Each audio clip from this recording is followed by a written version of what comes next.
A woodland ecologist says that Bastrop is unique. When looking at Texas through a broader lens, there's a dividing line which lines up pretty well with Interstate 35. Bastrop's area supports a pine ecosystem, which is more prone to fire risks.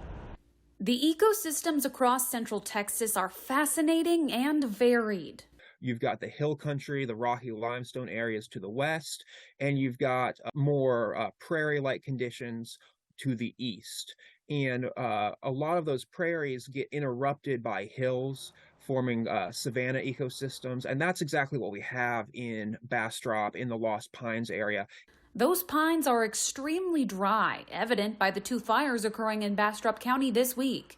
Woodland ecologist Carl Flocky says the ecosystem there is historically prone to frequent burns, and over the last century, we've gotten good at suppressing those fires. But because of that, and in part because of that, we now have an ecosystem that in many areas is very dense, lots of underbrush, and that can lead to problematic fire behavior. To fully understand the current fire risk, we need to look back a few months. Texas state climatologist John Nielsen-Gammon says the worst setup for fire season is plenty of rain, like we saw in April, so plants are able to grow before extremely dry conditions persist. Bastrop area is in particular vulnerable to that because of lots of pine needles and that sort of thing.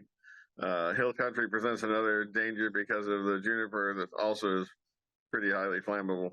Nielsen-Gammon says these conditions could cause a serious monetary impact on agriculture as well, and it will be months before the fire risk subsides. Probably look at elevated risk through September and maybe October.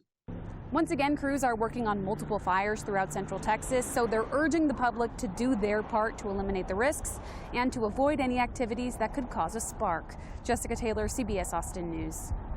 Thank you for watching. Please hit the subscribe button and get the latest news by downloading the CBS Austin News app.